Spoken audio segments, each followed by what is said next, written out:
그러면은 저희 세 분 발제를 뭐 PPT 또 세 번째 숙박사님 발제까지 들었습니다. 그래서 그 발제자와 토론자는 앞으로 자리를 좀 옮기시고요. 그리고 그 자리를 정리하는 과정에 저희 오늘 토론회 사실 주최측이 예정치 않았던 귀한 분이 한 분 오셨습니다. 그래서 제가 좀 소개해드리고 또 오셨으니까 오늘 자리에 좀 나름대로 특별하게 오신 이유가 있을 텐데 오늘 자리에 좀 바라는 그런 말씀을 청해 듣도록 하는데 경산호위의 문성현 위원장님을 좀 박수를 모시겠습니다.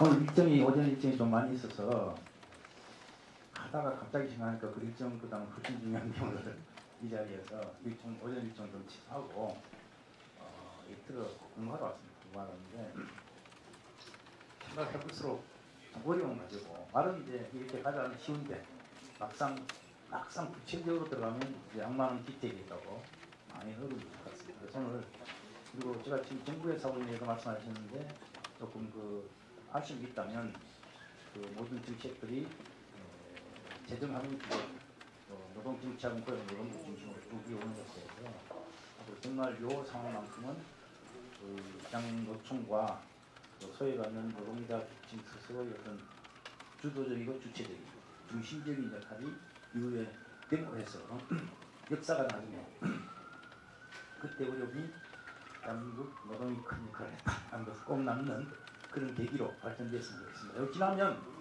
한번 또 경총이든 상공회의소든 또 기억하시는 분들 이야기를 들어봐야 될 것 같고 특히 소상공인들, 자영업자 이야기도 꼭 한번 들어봐야 되는 거 아니냐 그런 기회를 산업노동 함께하고 또 그쪽하고도 연결해서 그쪽에 들어봤으면 좋겠다 이런 생각합니다. 저는 사회대화에 비록 법적으로 참여하지만 총리님을 직접적으로 돕는 그 위상을 제가 반드시 만들어가지고 법적에서 끝나지 않는 역할을 하도록 하겠습니다.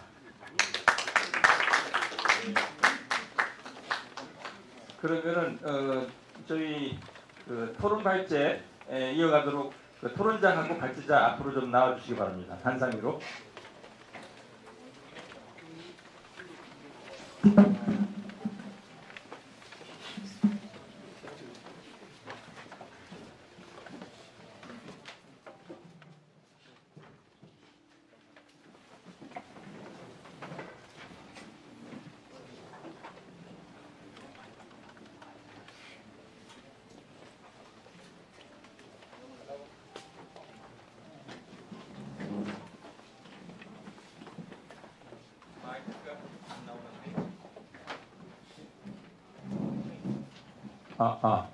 예. 저희가 자리를 옮겨서 지금 오실 분 다 오셨고요. 발제자는 제가 발표 앞서 소개해드렸기 때문에 토론자 세 분을 간단하게 좀 소개해드리고요. 그리고 토론자분들의 기존 토론을 차례대로 듣겠습니다. 오늘 양노총의 오늘 노동계가 말을 한 정책 토론이라는 점에서 양노총 정책을 책임지고 있는 부분하고 그리고 소위 이제 조직노동 양노총이라 한다면 그동안에 비정규노동 운동의 이제 어떻게 보면 대표 인물로 그리고 또 이 사학지대의 여러 취약노동자들을 위한 많은 활동을 하시는 분 이렇게 세 분 나오셨는데요. 우선 한국노총의 정책본부장 정주본부장이 나오셨습니다. 민주노총의 이조 정책실장이 나오셨습니다. 그리고 제가 이미 소개를 해드렸고 서울노동권익센터의 이남신 소장이 나오셨습니다. 그러면은 세 분께는 앞서 아마 그렇게 또 요청을 드린 것 같은데 10분씩 토론 말씀을 좀 부탁드리고 대략 30분 남은 시간을 오늘 참석하시는 기자분들하고 참석자들하고 그리고 또 이 방송을 듣고 있는 그런 참여자들의 의견들을 같이 좀 나누는 시간을 좀 갖도록 하겠습니다. 그래서 대략 10분 내에 토론 자료는 많은 것 같은데 10분 내로 좀 발표를 요청을 드리겠습니다. 그러면 첫 토론 정문주 본부장님한테 마이크 넘기죠. 예, 소개받은 한국노총의 정문주 본부장입니다. 제 토론자는 47페이지이고요. 일단 먼저 지난주 화요일 날입니다. 저녁에 우리 최진호 교수님 그리고 김길 학회장님 저녁 먹으면서 이 코로나 위기의 사회적 대화 어떻게 잘해볼까 이런 얘기가 나오다가 적극적으로 양재노총이 요구안을 발표한 날이거든요. 그 오후 3시에 정부청사 특례실에서 그 신문회의가 잡혀 있습니다. 그 2차 협상이고요. 오늘 발표하기 전에 학회가 좀 주관을 해서 국민들께 그리고 관심 많은 우리 노동자들께 좀 힘을 드리는 자리를 만들어 보자라고 했는데 정말 잘 맞는 것 같다는 생각이 들었고요. 앞서 우리 문성현 위원장님은 사용자 그룹하고의 토론 얘기하셨는데 진행하다 보면 교섭이 잘 안 될 겁니다. 왜냐하면 그 많이 사용자들이 오늘 어떤 카드를 갖고 올지 저는 뭐 예측이 돼서요. 좀 이렇게 난항을 겪을 때 한 2판 토론을 열어서 촉진의 역할을 하는 것도 좋지 않겠는가 생각합니다. 노총이 오늘 발표할 요구안들 위주로 해서 말씀을 좀 올리도록 하겠습니다. 앞에 세분 발제 자체가 워낙 평소 한국노총이 지향했던 바들과 방향이 같기 때문에 그 연속해서 잡았다는 말씀을 드리고요. 오늘 플로어에 앉아서 이렇게 확인을 해보니까 세계 지금 감염자 숫자가 554만 명 정도, 사망자가 한 35만 명 정도 되는 것 같습니다. 그리고 우리나라는 지난 밤 사이에 19명이 늘어나서 11,225명, 사망자 한 분이 늘어났습니다. 이 통계를 왜 말씀을 드리냐면 우리나라의 경우에는 그 팬데믹 선언에서 3월 12일자로다가 치료를 받고 있는 숫자가 7,500명에서 계속 떨어져서 오늘 600명대까지 떨어졌습니다. 그러니까 감염 문제 자체는 진정세, 안정세 접어들었다라고 물론 안심은 할 수 없죠. 2차 무죄 가능성이 있으니까 이렇게 볼 수 있는데 문제는 경제와 고용에 있어서의 전점 아직 통과하지 않았다는 것들이고 특히 나라 밖 사정 자체가 대단히 어렵게 가고 있기 때문에 앞서 발제에서도 말씀드렸다시피 굉장히 장기화돼서 갈 것이다. 백신 개발이 난망하다. 이런 문제들이고요.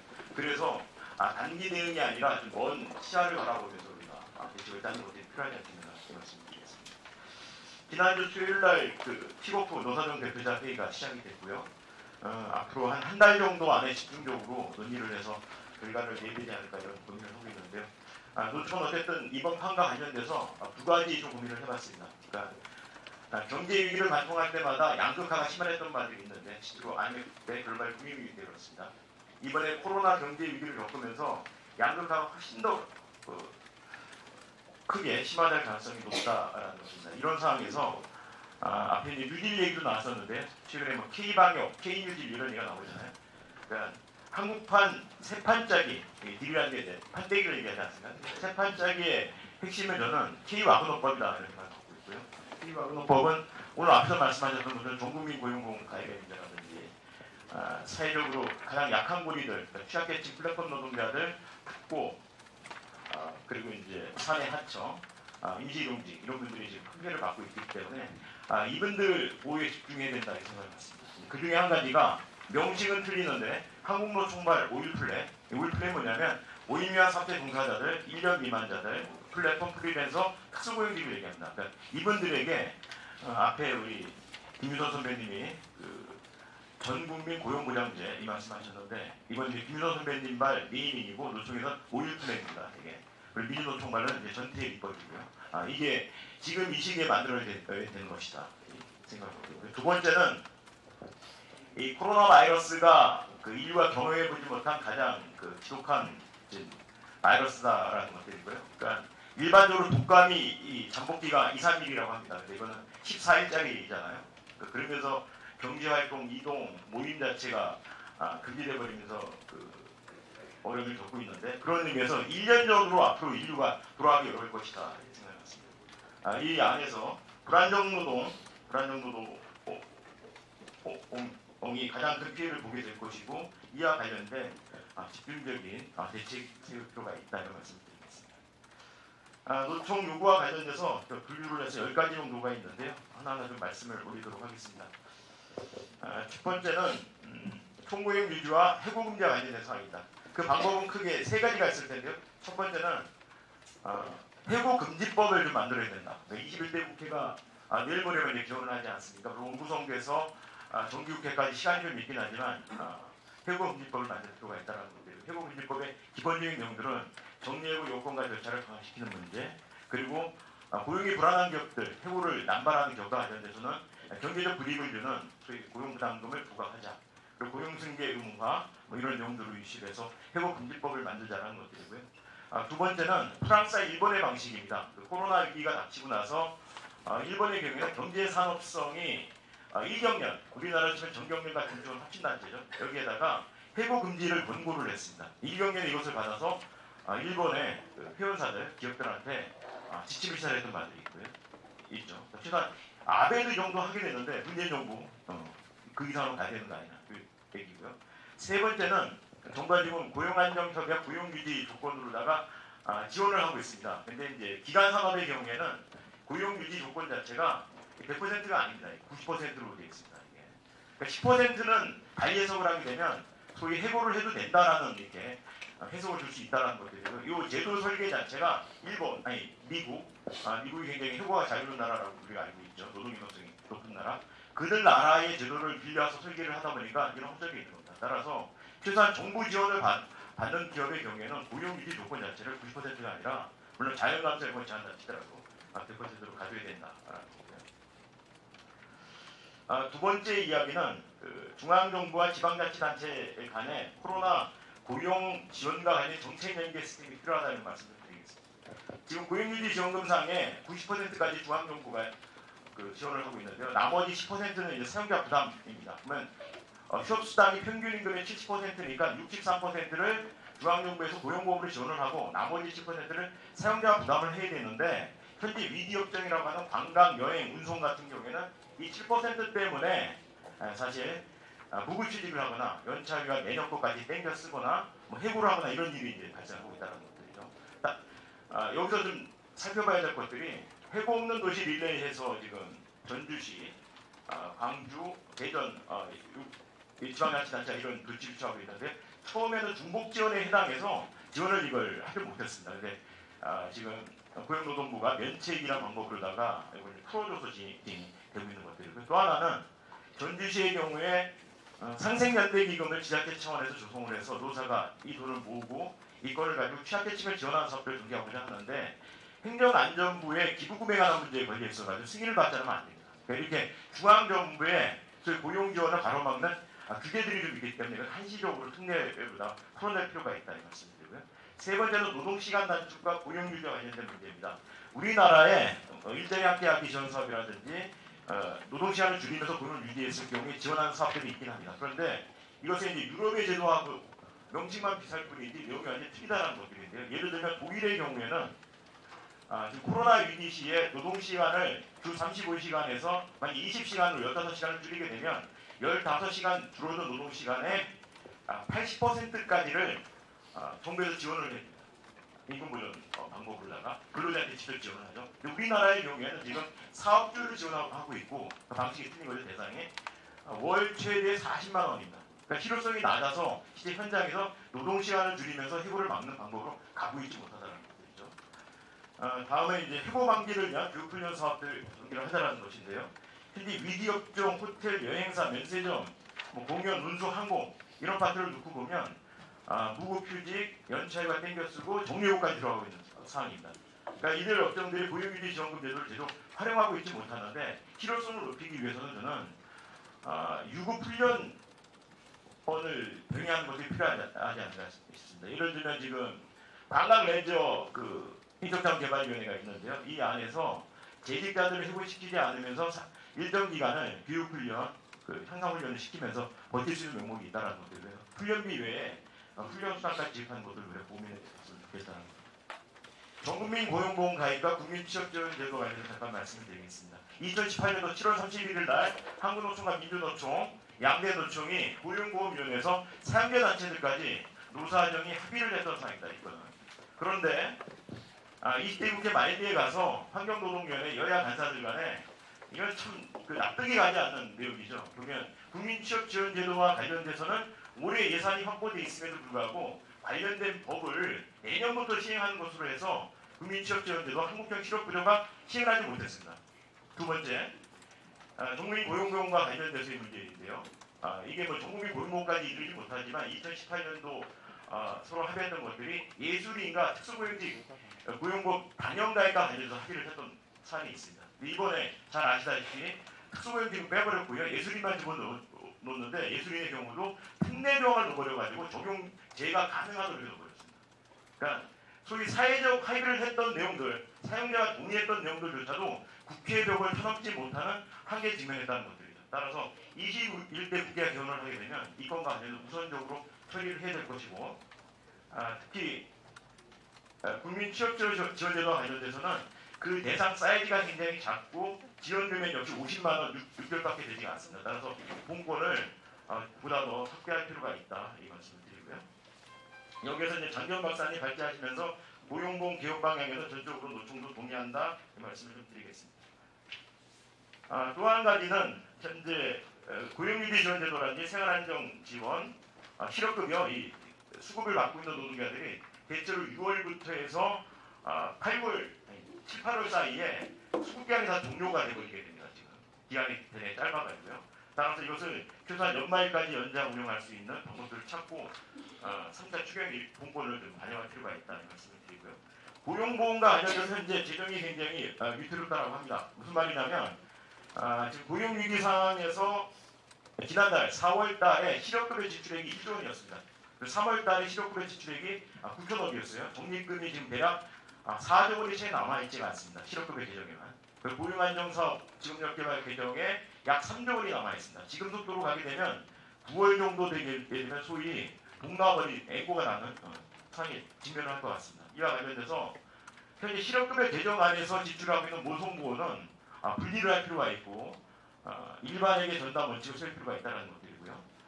또 한 가지는 건강보험 같은 경우에 지출액의 20%까지 국고지원이 들어오게 되는데 이러한 조치를 취하지 않게 되면 고용보험 재정이 좀 안정성이 해칠 가능성이 높다는 거고요. 더 나아가서 앞에 겐트 시스템 얘기까지 나왔었는데요. 고용보험 운영과 관련돼서 특히 노동자 중립성을 찾는 조건으로다가 노사의 소위 실업급여 개정의 요율 이상인데도 터놓고 현재 노총 고민하고 있다는 말씀을 드리겠습니다. 더나 사회안전망 확대하고 있는 문제들인데 질병관리 대응 인프라, 국공립병원을 더 세우고 의사 숫자를 현재보다 2배 이상 늘리고 장롱 면허증으로 현장에 나오고 있지 못한 간호사들의 처우를 개선시키자라는 거고요. 상병수당과 관련해서는 최근에 건강보험공단 연구원에서 금서를 이렇게 막아놨던 것들을 의원실을 통해서 저희가 확인을 해서 분석을 해봤습니다.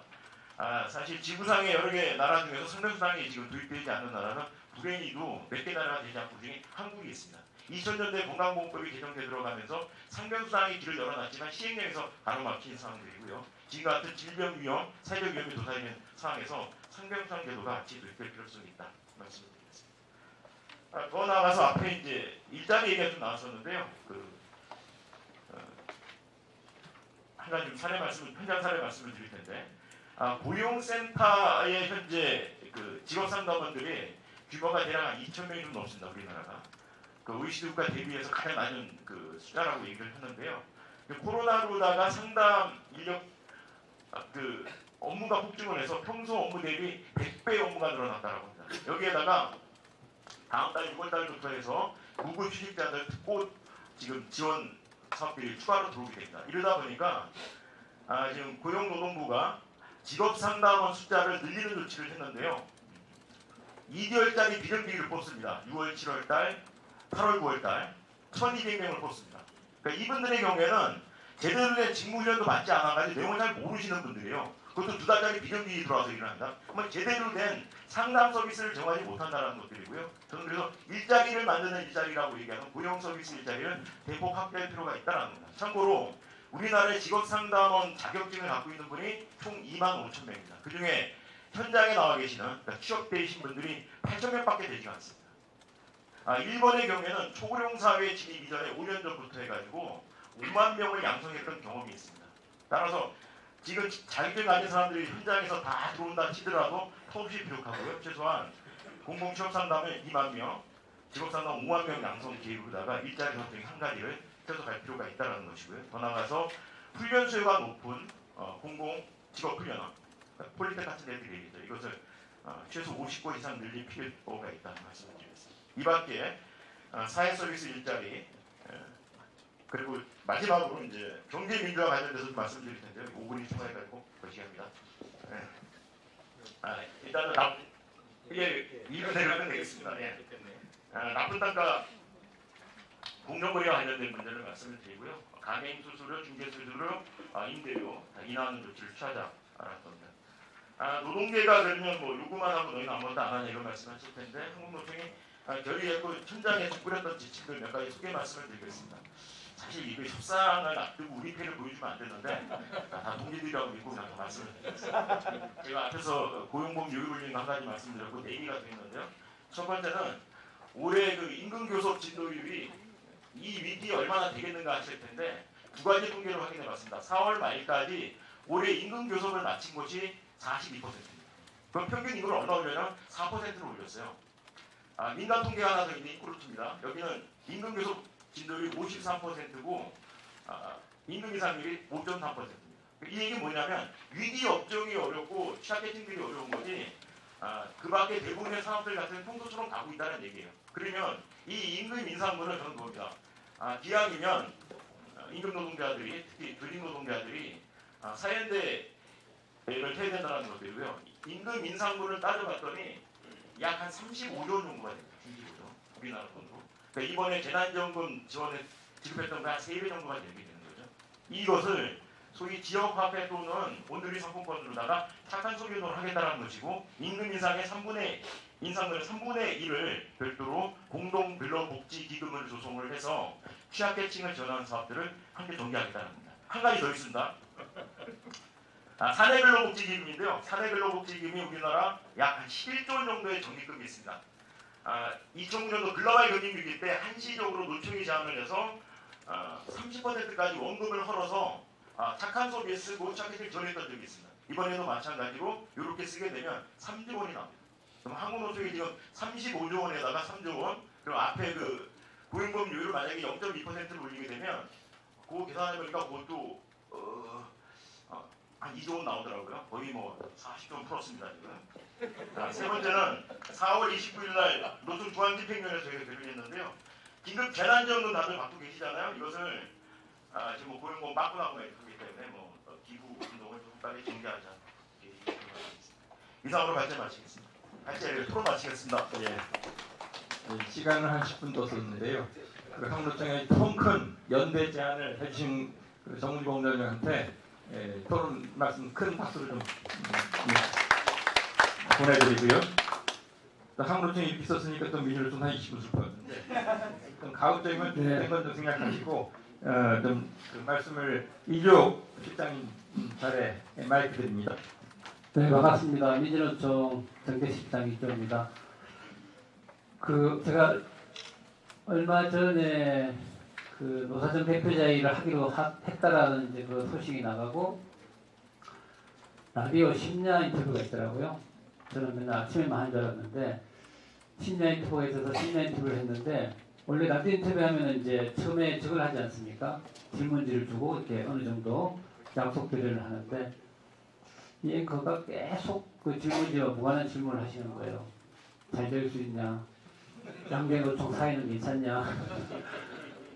계속 그런 질문을 하면서 진짜 기대 반 우려 반 그런 이야기를 하시면서 제가 답변을 하면서 정말 우리 그 국민들의 기대가 크구나 이걸 진짜 많이 느꼈고요. 그 이야기를 아까 위원장님도 하셨는데 어쨌든 저희 민주노총은 어렵게 이제 사회적 대화를 제안해서 함께 하고 있고 아까 위원장님이 말씀하셨지만 절대 안 나가는 걸로 중간에 안 뛰시 나가는 걸로 그렇게 이제 내부 결의를 모았고요. 그리고 또 하나 이제 오늘 제가 이 자료집 보고 어떤 분이 확 하시는데 저희들 요관이 한 40페이지 되는데 이거를 뭐 다 그 사회적 대화에 하겠다는 건 아니고요. 어쨌든 코로나 위기 극복을 위해서 우리가 어떤 노동이 어떤 쪽으로 할 거냐 그 관련해서 종합적으로 한번 정리를 해본 거고 다들 아시겠지만 이제 사회적 대화를 통해서 풀어가야 될 의제가 있고 또 뭐 노정 산별에서 이렇게 별도로 또 풀어갈 의제가 있기 때문에 일단 코로나 위기 극복을 위한 민주노총 요구라고 봐주시고 오늘 아까 정문재 홍장님 이야기하셨지만 오늘 오후부터 이제 실무회의를 통해서 노사 입장을 내고 이제 토론을 시작하는데 저희들은 그 1,005냥을 바탕으로 해서 다음 주 화요일 날 비상중립을 잡아놨습니다. 그래서 비상중립을 통해서 요 40페이지 요구를 한 2장으로 압축해서 이제 본격적인 그 사회적 대화를 준비하고 있다는 말씀을 미리 드리겠습니다. 자료는 일단 좀 중요한 부분들을 제가 구조로 설명드리고 나머지는 관심 있는 분들 그냥 자료지만 봐주시면 될 것 같습니다. 62쪽에 그 치즈가 있는데요. 저희들이 이제 요구안 만들면서 크게 두 가지 기조를 잡았습니다. 하나는 이제 저희들이 제일 선호하는 슬로건이 그 모든 노동자의 민주노총인데, 근데 지금 이제 IMF와 달리 IMF 구제금융 때는 보시는 대로 그 당시에 뭐 대기업들, 뭐 부실기업들 이렇게 해서 이제 부도, 도산 이렇게 이제 되면서 이제 고용위기가 왔는데, 지금의 코로나 고용위기는 정말 그 아까 김유선 선배님 보여주셨던 그 사진 그 그림 그대로잖아요. 특고 강고, 취약 노동자들, 불법 노동자들 여기가 집중적으로 그 피해를 받고 있기 때문에 정말 모든 노동자의 민주노총을 표방하는 민주노총이 그런 취약계층, 취약노동자, 비정규직 노동자 피해 대책 마련에 집중을 해야 된다. 이게 첫 번째 기조로 잡았던 부분이고, 두 번째 요구안 만들면서 고민했던 게 최근에 이제 뭐 어제도 대통령께서 뭐 전시 재정 이런 표현을 쓰셨던데, 저희들도 이제 지금 상황이 뭐 전시 경제 이렇게 봐야 된다 이런 이야기를 많이 하는데, 그래서 코로나 위기가 미정유의 사태라고 이야기를 하는데, 그 대책은 뭐 기존의 관례 수준에서 대응을 하고 있다는 비판도 많이 하지 않습니까? 그래서 미정유의 사태를 극복하기 위해서는 정말 당군 일에 한 번도 쓰지 않았던 그런 요구와 정책 수단을 과감하게 써야 된다. 그래서 옆에 장재현 박사님 계시고 아까 그 전국민 고용보험 발제를 하셨지만, 사실 지난 대선 때에도 장재현 박사님이 이런 비슷한 아마 주장을 하셨고, 근데 그 당시는 때가 아니라서 별로 사회적 주목을 못 받고 이제 조용히 이제 다시 연구만 하셨는데, 이제 때가 이제 오니까 우리 장재현 박사님이 주장하셨던 이제 전국민 고용보험이 다시 부각되고, 저희들도 아까 말씀드렸던 미정유의 사태에 걸맞는 좀 더 과감한 요구를 해야 된다. 그런 측면에서 이제 모든 이제 취업자들의 고용보험을 가자고 해서 그런 전국민 고용보험을 저희들도 과감하게 내걸었고, 아까 뭐 상병수당 이야기도 나왔지만은 상병수당 같은 경우도 아픔의 시작을 했는데 아픔의 실수가 없잖아요. 법적인 그게 안 되다 보니까.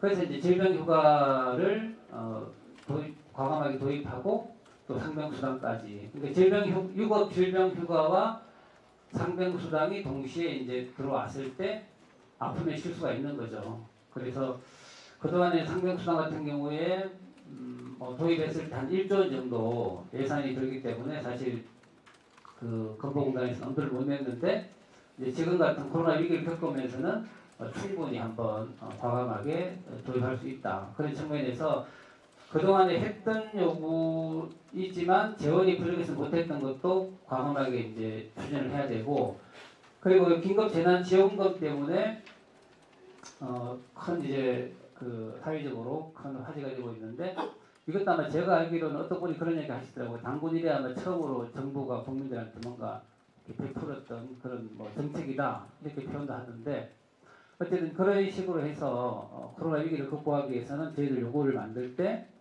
모든 노동자의 민주노총으로서 취약계층 노동자를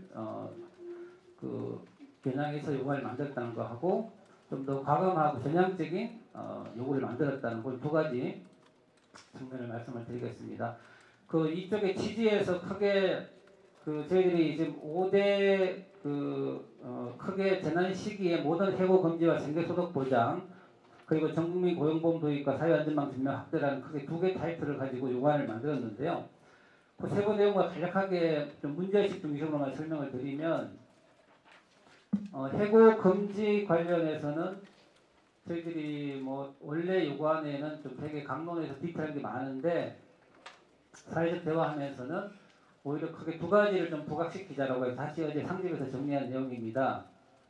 지금 정부가 상당히 많은 고용유지 대책을 내고 있는데, 지난번에 통계를 보니까 실직자가 200만 명이 넘어서고 있고, 어쨌든 계속 실업자는 이제 쏟아지고 있다는 거죠. 그런 측면에서 우리 노사정이 이번 사회적 대화를 하면서 고용 총량을 유지하자 이 정도 선에서 어떤 그런 목표를 같이 세우고 그것을 구체화하기 위한 정책 논의를 하는 게 훨씬 더 바람직하다는 측면에서 고용 총량 유지 목표를 분명히 설정하고 시작하자는 거고 그리고 저희들이 코로나 위기 초기에 그 대통령령으로 해고 금지 긴급 재정 경제 명령을 발동하자라고 제안을 했고 또 일부 전문가들도 같이 동조를 하셨는 같이 그 이야기를 하셨는데 최근에 떠나긴 한데 저희 왜 이걸 다시 내걸게 되었냐 하면 결국 정부가 상당히 많은 정책을 펴고 있음에도 불구하고 아까 말씀처럼 계속 그 해고 실업자가 늘어나고 있기 때문에 다시 한번 정부가 강력한 해고 금지 고용 유지에 대한 의지를 담아서 이런 좀 과감한 정책을 먼저 펴야 되지 않을까라고 해서 먼저 이 부분을 다시 한번 강조를 좀 했고요. 어쨌든 세부 대책에 들어가서는 지금 뭐 산안법이라든지 정부가 고용유지 지원금 뭐 여러 가지 정책을 펴고 있고 그러면서 이제 진행되고 있지만 아까 말씀처럼 결과적으로는 광고 특보 중소형제 사업장에서의 계속 그 해고나 고용 실적을 막고 있지 못하기 때문에 그 부분에 대한 다시 한번 촘촘한 대책을 세우자는 거고 특히 기업 지원 시 해고 금지 고용 유지를 조건으로 달자고 했는데 정부 정책 발표한 부분 비슷하게는 나와 있어요. 근데 이제 대부분 공고사항 내지는 그 규율이 약하기 때문에 결국 그 선한 사용자는 지키겠지만 그렇지 않은 사용자들은 다 빠져나간다. 그런 측면에서 좀 더 강하게 기업 지원 시에 간접 고용 노동까지 포함하는 고용 의무를 분명하게 가져가자는 게 첫 번째 부분이고 그리고 생계 소득 보장 관련해서는 아까 말씀처럼 긴급 재난 지원금이 상당히 적절하게 풀렸기 때문에 2차, 3차 뭐 대유행이라든지 또 장기 경제 침체에 대비해서 그런 추가 지급도 검토해야 되지 않을까라고 두 번째 크게 제안을 드리는 거고요. 세 번째 고용 안전망 관련해서는 저희들도 이제 전국민 고용보험 도입을 전면적으로 제기를 했는데 저희들이 이제 걱정되는 부분들은 그거예요. 이 정부 여당이 항상 우리말로 이제 줬다 뺏는 노동 정책을 한다라고 하고 항상 용도 3위식 정책을 펴고 있다 그러는데 초반에 잘 나가다가 이제 조금 뭐 쟁점이 되거나 야당이 반대하면은 또 슬그머니 이제 후퇴하는 그런 걸 워낙 많이 봐와가지고 전면적으로 전국민 고용보험을 도입하자는 것에 대해서 적극 우리도 같이 제안했기 때문에 동의하고 같이 논의해서 빨리 모델을 만들어서 추진을 해야 되는데 그러는 사이에 아까 정문재 법무장도 계속 강조하셨지만 이미 한정의 법안에 특보 예술인까지는 고용보험 가입하는 법안이 만들어져 있었고 국회에 발의되어 있었고 그런데 이제 땡치에 국회하면서 슬그머니 빼버렸단 말이죠 사실은. 이제 그런 걸 봤을 때 또 가장 시급하게 요구되고 있는 특보 노동자들의 그 고용보험 가입 문제가 전국민 고용보험 논의하고 한다면 한꺼번에 하자 이렇게 갔을 때 또 지체될 수가 있기 때문에 이 문제와 관련해서는 더 이상 늦추지 말고 특보부터 먼저 고용보험 가입을 하고 그리고 지금 우리가 여러 가지 논점이 있는 전국민 고용보험 관련 논의를 해서 빠르게 전면 도입하자는 그렇게 말씀을 드리고요. 그리고 사회안전망 관련해서는 뭐 아까 우리 한교총하고도 많은 그런 뭐 같은 내용들이고요. 공공의료 확충과 상병수당과 특히 사회서비스 공공성 강화를 통해서 사회안전망을 획기적으로 확대하려는 부분이고 다만 저희들이 요구해서 추가하는 부분들은 최근에 뭐 디지털 뉴딜이니 뭐 또 이렇게 비대면 뭐 사업 강화 이러면서 또 이명박근혜 정부 때 열심히 추진하다가 시민단체가 반대해서 좌절됐던 또 원격고를 또 여기 끼워 넣어가지고 추진하려고 하기 때문에 그런 부분에 대해서 다시 한번 좀 원격으로 도입에 강력한 반대 입장을 저희들이 담았습니다. 그리고 다섯 번째 요구로 올바른 뉴딜과 일자리 확대인데요. 아까도 뭐 김윤호 선배님도 이야기하셨지만 뭐 뉴딜이라는 게 사실은 사회보장 확대와 뭐 공공일자리 확충이 기본 컨셉인데 지금 또 하여간 우리 정책에 한국자만 들어가면 조금 이렇게 이상하게 바뀌는 것 같은데 또 한국형 뉴딜 그러면서 뭐 이런 뭐 혁신성장이나 규제 완화나 아까 원격으로가 들어가면서 논란이 되고 있는데 어쨌든 뭐 그 원래의 그 뉴딜의 기준에 맞게끔 어떤 사회보장 확대, 아까 뭐 전국민 고용보험을 포함해서 사회보장을 확대하고 제대로 된 공공일자리를 확충하는 방향으로 그렇게 갔으면 좋겠고요. 그것을 추진하기 위한 3대 핵심 추진 전략과 정책 수단으로 이제 세 가지를 제안하는 것은 어쨌든 재정 건전성 논쟁이 계속되고 있는데 저는 이제 재정 건전성을 그렇게 보는데 미래에 다가올 막연한 헬조선을 막기 위해서 돈을 그 재정을 보존하고 있는 상태에서 지금의 당장의 헬조선을 방치하는 이런 결과가 날 수가 있다. 재정 건전성 논쟁 자체가 저는 그런 면에서 재정 건전성 이 논쟁은 팩트의 문제라기보다는 좀 철학과 어떤 가치의 문제라고 보는데 어쨌든 지금은 재난 시기이기 때문에 과감하게 해고를 막기 위해서 적극적인 어떤 확대 재정 정책을 펴야 된다. 그걸 위해서 정세도 하고 국채도 발행하고 전면적으로 재원 확보를 하자는 거고 또 그리고 어쨌든 한국의 어떤 경제 개발의 어떤 그 성과를 가장 많이 독점하고 있는 재벌 대기업이 거기 관련해서 충분한 어떤 책임성을 높여야 된다는 걸 첫 번째로 재원 대책을 말씀드리고 싶고 그리고 두 번째로 그 사회적 대화를 하면서 민요청이 나가면 안 된다는 것도 많이 강조를 하시지만 항상 이제 너네들은 뭐 내놓으려는 이야기를 많이 하시잖아요. 거기 관련해서 저희들이 또 토론할 게 많은데 사실 저희들 안에서 이 논의 하다 보면 그 노사정 3자 구도 자체에도 반대하시는 분들이 많아요. 왜냐하면은 노동조합은 원래 아니 조직을 해서 요구하고 투쟁해서 쟁취하는 게 노조인데 왜 우리가 노사정 3자로 나눠가지고 3분의 1일지 모르겠지만 내야 되느냐 이런 또 주장도 있습니다 사실. 그래서 저희들 뭐 그렇다고 해서 저희들이 전혀 뭐 우리 역할을 안 하겠다는 건 아닌데 저희들이 강조하고 싶은 것은 전국 단위의 사회적 대화에서 뭐 임금과 고용을 주고받는다든지 어떤 뭐 탈거 양보하는 거 그런 식의 접근이 상당히 그동안에 봐왔지만 또 다른 많은 또 그 후과를 내기 때문에 여기도 저희들이 제안하고 있지만 좀 더 메조 레벨에서 지역과 산업과 업종 단위에서 좀 더 구체적인 뭐 그런 정말 뭐 타협도 할 수 있고 또 서로 여러 가지 많은 그 코로나 위기 극복을 위해서 주고받을 수 있는 게 많기 때문에 저희들은 오히려 이제 그런 고민들을 지역과 산업 업종 단위에서 좀 구체적으로 하자.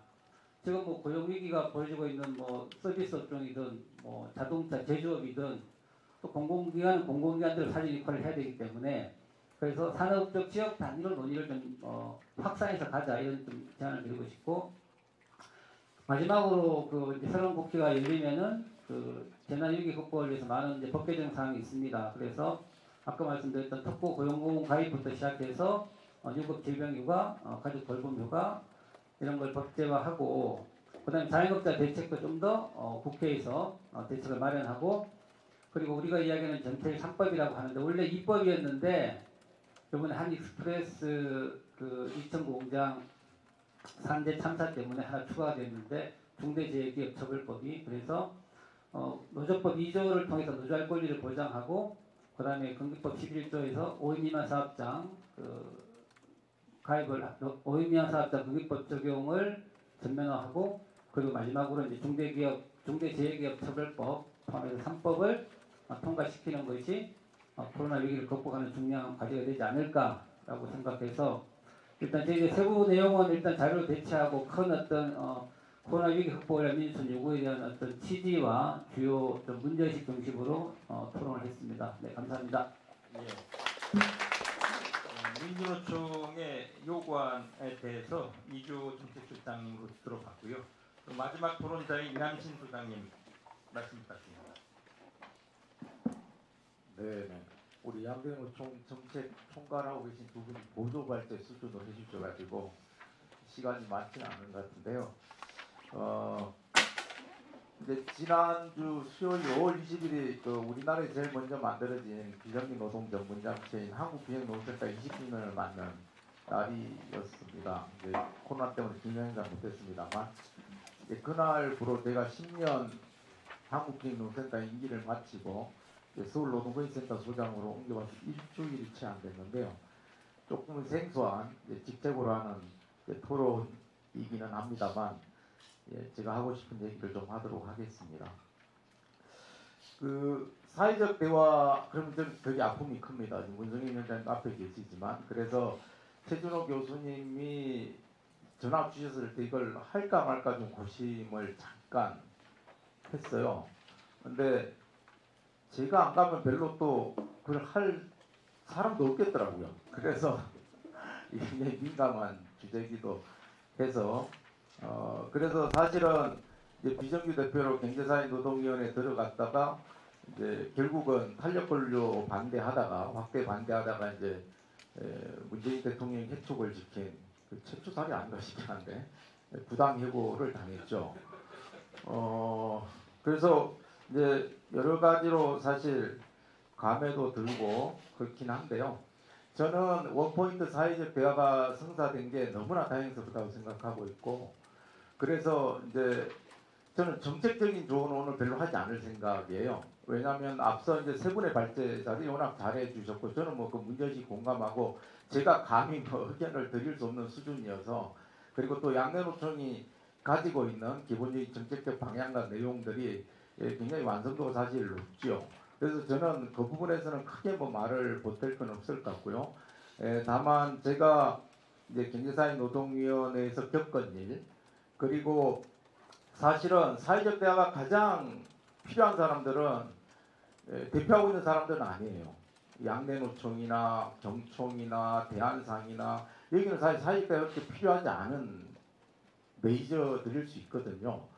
그 대표성에 대해서 인정하고 특히 양내노총에 대한 신뢰가 있기 때문에 저는 중요하다고 생각을 합니다만 너무나 압도적인 사각지대가 넓어요. 그러면 그걸 어떻게 대변할 겁니까? 저는 정말 그 걱정이 그 부분은 좀 되고요. 그래서 그런 지점에서 좀 말씀을 드린다면 이번 원포인트 사회적 대화는 시행착오 허용되지 않는다. 저는 그 지금의 우리나라 사회적 대화 수준은 이제 축구로 따지면 다 잔디구장에서 뛰기를 원하는데요. 제가 볼 때는 아주 거친 벌판의 골목 축구 수준입니다. 그렇기 때문에 이것저것 따지지 말고 플레이를 좀 잘해라 이런 말씀을 꼭 드리고 특히 정부가 특히 정부는 심판이자 플레이입니다. 역할을 잘 하셔야 돼요. 그래서 저는 그런 지점에서 시행착오가 더 이상 허용되지 않고 코로나 위기로 가장 큰 어려움을 겪고 있는 아까 한 익스프레스 참사와 또 최희성님 같은 이런 직장 갑질로 일터 갑질로 돌아가시고 있는 노동자들을 비롯해서 사각지대 노동자들은 코로나 위기 이전에도 이미 위태로웠어요. 불평등 문제나 여러 가지 어려움 때문에. 근데 코로나 사태가 겹치면서 이제 피장파장 막 일파만파가 지금 되고 있는 이런 양상이기 때문에 이 사각지대 노동 취약계층 또 영세 자영업자를 비롯한 사회적 약자들의 이해가 대변되는 사회적 대화가 돼야 된다. 그게 안 된다면 안 하는 게 좋다. 이렇게 말씀드리고 싶고요. 그 부분에 있어서는 이제 다행히 이제 또 민주노총도 지금 이제 결의가 남다르기 때문에 그리고 사실은 한국노총이 또 중요하게 사회적 대화를 이끌어온 그 주축 역할을 하지 않았습니까? 그런 역할들을 협력해서 반드시 이번에는 대화라는 게 상호 신뢰와 존중이 있어야 되잖아요. 어차피 사용자 단체들이 어떤 조 가져올지 뻔히 알지 않습니까? 또 정부가 어떤 거중조정 역할을 할지 대략 알지 않아요? 피차 다 꿰고 있어요. 그렇기 때문에 그런 지점에서 제가 정말 드리고 싶은 말씀은 남닭공강은 더 이상 안 했으면 좋겠다. 그러니까 이번에 사회적 대화 실패하면 그건 공동의 실패입니다. 그걸 가지고 노사정이 서로 지분을 따져서 네가 50% 잘못했니 30% 잘못했니 그게 무슨 소용이 있습니까? 사회적 약자들 다 죽어가고 있는데요. 그러니까 중앙 단위에서 마이크를 쥔 사람들이 지금은 책임을 지고 역할을 하셔야 돼요. 대표 역할을. 저는 그런 지점에 있어서는 정말 조금 무겁게 이번 사회적 대화에 대해서는 같이 공동의 책임을 지고 해야 된다는 말씀을 정말 간곡하게 드리고 싶습니다. 그리고 드리고 싶은 말씀은 코로나 위기 시대에는 균형 재정이 답이 아니고 적자 재정이 답이잖아요. 긴급 지원금을 주는 것처럼 그래서 정부의 역할에 있어서는 사회적 약자 중심의 역할을 하셔야 됩니다. 저는 기업 지원 필요하다고 생각해요. 그렇지만 그 기업 지원의 요건, 예를 들면 부당하게 임금 삭감하지 않고 해고하지 않는 기업에 대한 지원이 요건이 되어야 하는 것처럼 분명한 것은 총고용 수준이 아니더라도 하여튼 부당한 해고가 빈발하지 않도록 해야 하고 전국민 고용보험법을 비롯한 획기적인 사회 안전망 확충이 될 수 있도록 정부가 분명하게 시그널을 주셔야 됩니다. 저는 뭐 일거에 할 수 없다 동의하고요. 단계적으로라도 잘 됐으면 좋겠다. 제발.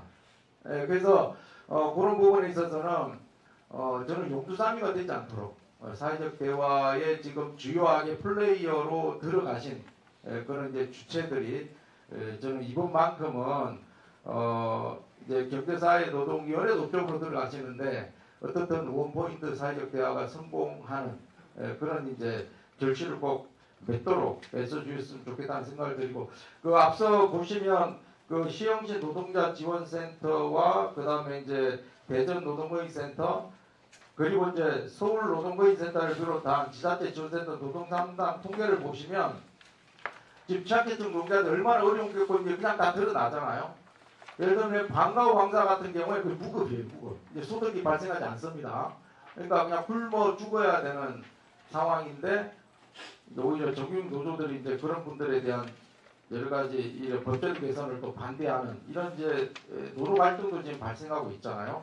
그래서 저는 이미 드러나고 있는 취약계층 노동의 문제와 관련해서 우선순위를 분명히 정하고 사회적 대화에서 백과점적으로 얘기하지 마라. 그건 아무것도 안 한다는 얘기가 똑같잖아요. 그래서 저는 요구가 많을 수 있지만 실현 가능한 또 현실적으로 노사정 간 이런 이해관계와 입장의 차이가 분명히 엄존하고 있는 구조 속에서 그 부분을 잘 가려야 한다. 그게 저는 지도자의 역할이 있다고 생각을 해요. 오히려 내부의 비판과 욕을 얻어먹더라도 취약계층, 취약노동계층의 이해가 중시되는 그런 입장의 요구들이 맨 앞으로 들어가야 돼요. 그래서 그런 부분에 있어서는 그걸 잘 좀 조율하는 게 이번 사회적 대화와 관련해서 굉장히 중요한 저는 부분이 아닐까 생각을 하고 아까 이제 예를 들어 김유선 이사장님이 말씀하신 이제 전문가 그 말씀하실 때 이제 저희가 상담을 통해서 보니까 그 전문가 중에 상담이 되게 늘었어요.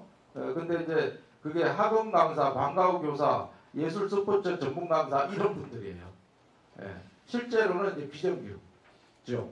그래서 그러니까 직종 분류가 됐든 아니면 업종 분류가 됐든 또 세대별 분류가 됐든 전체적으로 드러나고 있는 것은 취약계층 노동자들이 지금 가장 큰 어려움을 겪고 있고 그 다음에 작은 사업장 노동자들이 어려움을 겪고 있다는 것. 이건 이미 다 드러났어요. 거기에다가 직종으로 보면 특수고용 비정규직과 프리랜서를 비롯한 사용자를 특정하기 쉽지 않은 특히 플랫폼 노동 영역의 노동자들이 가장 큰 어려움을 겪고 있다는 것은 이미 다 확인됐기 때문에 지금 필요한 것은 해법입니다. 근데 그 해법을 이번 원포인트 사회적 대화기구에서 만드셔야 합니다. 중구난방식으로 해서는 안 된다고 생각을 하고요. 그리고 정말 제가 말씀드리고 싶은 게 저는 사실 촛불 항쟁 그치고 난 다음에 좀 바뀔 줄 알았어요. 근데 노동현실은 안 바뀌어요. 지금도 2,000명이 넘는 노동자들이 산재로 죽어가고 있습니다. 2, 3개월의 세월호 참사를 우리는 겪고 있는 거예요. 그렇기 때문에 저는 그런 지점과 관련해서는 우리나라가 OECD 가입국인데 선진그룹인데 사회 운영 원리가 바뀌어야 되는 거 아닌가? 노동자의 생명 안정이 이렇게 경시되는 이런 불평등 구조를 놔두고 코로나 위기 해법을 얘기하는 게 이게 가당키는 한 건가? 기본적으로 노동기본권이 보장될 수 있는 헌법기본권 이 부분은 저는 다시 한번 환기해서 보장이 돼야 한다고 생각하고 그리고 코로나 사태와 관련해서는 기후변화 위기나 또는 인간의 무분별한 서식지 확대로 인한 문제였잖아요. 그렇기 때문에 생태 친화적인 이런 공동체 또 그리고 연대와 상생을 핵심 가치로 하는 이런 사회 대변화 계기로 삼지 않으면 저는 코로나 위기 해법이라는 게 오히려 힘센 플레이어들 간에 여러 가지 이권 다툼으로 저는 갈 수도 있다.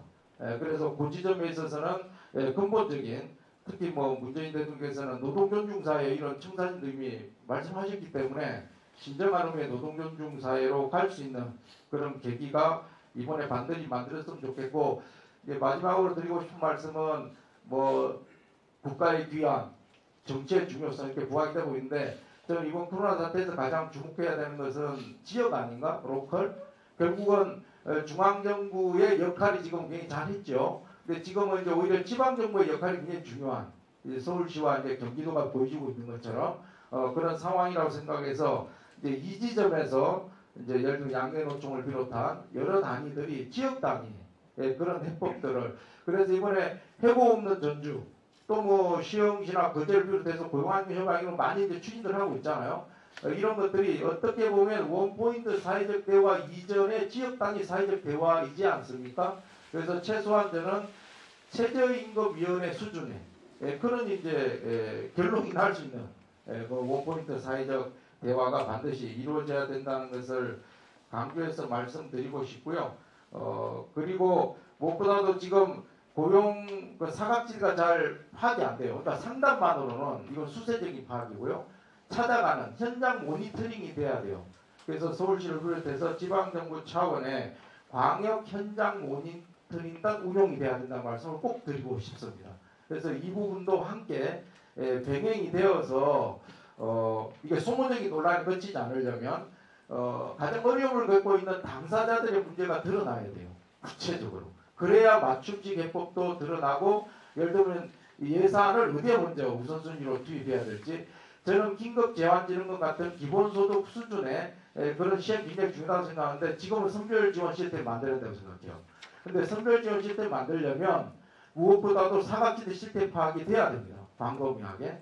그러니까 인력과 예산을 투입해서라도. 그래서 그 부분과 관련해서는 특히 이제 서울시가 그래도 그런 부분을 할 수 있는 굉장히 좀 호조건을 갖고 있기 때문에 저희도 제안할 생각을 하고 있는데, 여러 가지 부분에서 지방정부의 역할이 함께 가야 한다. 그리고 뭐 아까 우정희 기자님 넓히 얘기하신 것 같은데, 고용노동부가 정권을 쥐고 있는, 또 기재부가 옥상옥으로 이제 갑중에 갑이 되고 있는 이런 구조들이 이번 참에 개선이 되지 않으면 저는 코로나 위기 대응이 제대로 되지 않을 거라는 우려가 있습니다. 그래서 그런 것들도 함께 좀 이번 참에 개선이 될 수 있도록 원포인트 사회적 대화를 계기로 해서 꼭 만들어졌으면 좋겠다는 말씀 드리면서 마치도록 하겠습니다.